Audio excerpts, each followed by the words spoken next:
In the not too distant future, we will begin to see improvements in examination scores and in the overall quality of education in the Banana Belt and in the South more generally. I wish to express my gratitude to the European Union for maintaining the support of this and other initiatives through the Banana Support Program. I also wish to similarly express gratitude to the University of Benin for taking up this challenge. It is not only good to have a homegrown response, but it is also good that our national university is able to respond and to be pioneering new ground. I'll also add to our thanks to UB for their support in the certificate in primary education program that Silvana spoke about just a while ago, where we have many of our primary school teachers across the country who have some kind of degree at the associate level in some content area, but don't necessarily have the pedagogy, being engaged in this program. And UB has helped us tremendously, have been a great partner in helping us to execute this. Let me speak to some of the special features of this program. The program will be done on a part-time basis during the evenings and also utilizing online delivery. And you may ask us, what is so special about this? Well, this is special for two reasons. As you may have realized, we have a problem with the supply of trained teachers in our system. Therefore, we are forced to hire untrained teachers and then to train them afterwards. This means that such untrained teachers are normally granted study leave to get the training. However, this means that we have to hire replacement teachers who themselves are often untrained. So we end up in a vicious cycle, and the proportion of trained teachers in our system remains relatively unchanged and often declines with the expansion of the system. But more than granting study leave with pay and then hiring replacement teachers, it's also more expensive since we are paying for two teachers, but only one is in the classroom teaching. So it is a key feature of this program that it is being done on a part-time basis, eliminating the need for teachers to be granted study leave and for the hiring of replacement teachers. I think it is also advantageous because the teacher can reflect on and improve his classroom experience, and he's learning new theories and methods as he goes along, or she goes along. A second key feature is that part of the program will be delivered online. This is special because it is really the first time we're trying this for teachers. In the past, I am aware that we have had distance education teacher training programs, but I do not believe we have had online programs. Utilizing communications technology in this way has the potential for us to reach more teachers even in the most remote of villages. Therefore, it is also a special feature, and I'm pleased to see our national university being the pioneers in this area. Some time ago, I expressed enthusiasm over the anticipated outcomes of this program. However, I think it only fit that I also sound a caution. I wish to remind all of us, and especially our teachers who will enroll in this program, that we must be careful not to count our chickens before they're hatched. While this program is special because, one, it is accessible right in your backyard. Two, it will be done part-time in the evenings. And three, it will have an online component. And I must remind teachers that this will require an extra dedication and an extra commitment. You must remain committed. You must be willing to put in the extra time and effort, and you must not shortchange your school and your students. You are still expected to produce in the classroom on a daily basis. We are doing our part to make the training accessible to you, and we ask you to do your part to take full advantage of the opportunity. This latter point allows me some of our other efforts to talk about some of our other efforts nationally to improve our education system. Over the last 2 years or so, we have spent a lot of time revising the Education Act, and today we have a new Education and Training Act. A key reform introduced in the Education and Training Act is the establishment of the National Teaching Service Commission, which we hope to operationalize by the end of this month. With the establishment of a Teaching Service Commission, we consider that much benefit would be derived to the system of education in Belize, and more importantly, the quality of education delivered.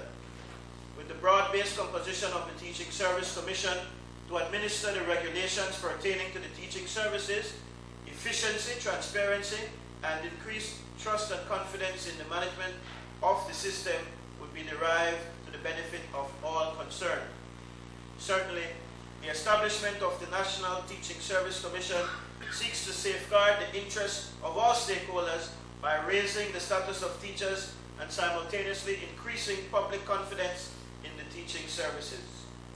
In this regard, the Teaching Service Commission shall ensure that our children benefit from qualified teachers, and furthermore that the rules and regulations governing the terms and conditions of employment of teachers are applied fairly and squarely to all teachers, free from political, yes, you heard me right, political, religious, or other influences. Managements will be able to hold teachers accountable, and in turn, managements will be held accountable to the teachers that they be treated fairly without fear of political, religious, or other influence. Parents and students will thus benefit from a better quality of education from a qualified, accountable, and fairly treated teaching force. Ultimately, this will contribute to the professionalization of the teaching service.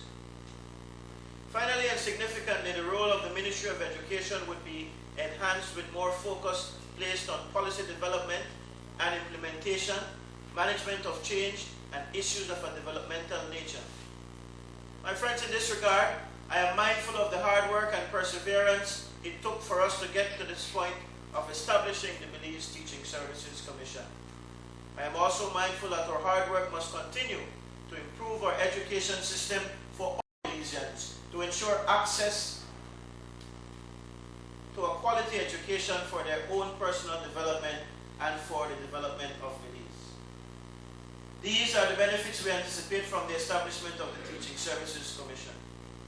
I wish, however, to emphasize a few key messages about the establishment of the Commission, also already mentioned. Firstly, that the Teaching Services Commission shall ensure that our children benefit from qualified teachers. And secondly, and furthermore, that the rules and regulations governing the terms and conditions of employment of teachers are applied fairly and squarely to all teachers, free from political, religious, and other influences. To this first point, I wish to sound the call to all our teachers here in the Banana Belt and indeed through the country. The Teaching Service Commission will be enforcing that our teachers get qualified. As you know, teachers are required to have a license to teach. Those who are trained get full licenses, and those who are untrained get provisional licenses. The new Education and Training Act not only establishes the commission, but it also sets out how long a teacher can remain a teacher with just a provisional license. Teachers who have provisional licenses will have a maximum of 5 years in which to get fully trained to meet the requirement for a full license. During the 5 years, teachers will have to show evidence that they have enrolled in a program to get qualified. If by the second year a teacher has not enrolled, the Commission will be sending out reminders to them so that come year 5, if the teacher has not completed training in order to qualify for a license, the teacher would have to stop teaching. The teacher may then pursue studies on his own to seek other employment. If the teacher chooses to pursue studies on his own and becomes subsequently qualified, he or she may then reapply for a full license. Managing authorities, parents, students, teachers, community members, we are serious about ensuring that we have trained teachers in our schools. We are serious about improving the status and confidence in the teaching force and about improving the quality of education in our schools. Now, those of you who have been working in education for a while will say, but the way you talk about this has been in the rules, this has been in the Act since the Education Act of 2000. You know what the difference is, my friends? The opportunities that are now being handed to teachers to get the training. The one like we are launching today, The one like the certificate in primary education where the government pays the tuition for you. So that if you decide to sit there, teacher, and don't get your training, then we are serious about clamping down on the regulations as set out in the Education Act and in the schools. There is no joke about that. To the second point, while we will hold high standards for our teachers, we will also ensure that they are treated fairly. Therefore, the Commission will ensure that the rules and regulations governing the terms and conditions of employment of teachers are applied fairly and squarely to all teachers, free from political, religious, or other influence. So teachers, my message to you is to take advantage of this great opportunity that is being made available to get trained. All those people who are saying, I never get to the leave because the minister bad mind me and wicked me. It's now in the hands of a commission, representative body. All those people who are saying, whatever they had to say about their managers hiring just the people from their denomination and not giving anybody else a fair chance, the commission will take care of those kinds of issues now. So that there is indeed fair and square treatment of all our teachers, free from political, religious, or other influences. You hear how many times I'm repeating that? Fellow citizens of the South, I wish to take this opportunity to blow our own horn a bit. My learned friend, Ambassador Dean Lindo, likes to say, he who does not toot at his own horn does not have his horn tooted. So let me blow our horn for just a bit. For it seems that no matter how hard we work, we are reminded of things we are not yet doing and things that need attention. And yes, there is much work to be done, yet to be done. But I think it is also important for us to be aware of the great many works that we have done. In 2008, for instance, we introduced the secondary education startup. Many of us know it as the subsidy program to needy first and second form students throughout this country. In 2009, realizing the special attention the South deserved, we made this subsidy automatic for all primary school leavers. And let me tell you that we have seen the preliminary benefits and increase enrollment in secondary education over this short time by 7% in the South. In 2009, we launched the certificate in primary education targeting 860 primary school teachers with associate degrees in fields other than education.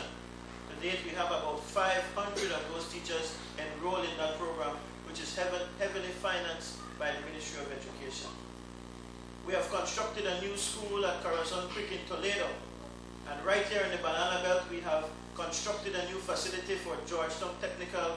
And again, we use this opportunity to say thanks to the European Union Banana Support Program for helping us to expand that facility. If you get a chance to pass there, right now you will see that new buildings are going up. That's going to be a really state-of-the-art high school. At least in terms of the infrastructure, the quality now is up to those who are working there. By the end of this month, we expect to introduce a new system of financing secondary schools that will help to level the playing field and also provide additional funding for students with special academic and socio-economic needs. My fellow citizens, these are but a few of our accomplishments, but there are other things that we are engaged in. Now, I am just back from a visit to three of our Quebec partners, Gainesville State College in Gainesville, Georgia, which is near Atlanta, Valdosta State University, an old friend of Belize, one of my alma maters as well, and which is in Valdosta, Georgia, and the University of North Florida, another one of my alma maters, but also an old friend of Belize. Many of you in here, in fact, may be graduates of the UNF Master's Program. And we are dialoguing more than ever with our partners. In fact, all three of these universities, we expect to sign agreements between the Ministry of Education and the universities by early next year. So the work there that I did, some people think when you go on these trips, you go on vacation. And, it's really a lot of work meeting with people there and having meetings and trying to arrange for better opportunities for us, but also to share with them because they also come to our country. And they have tremendous benefits as well, so it's a reciprocal relationship.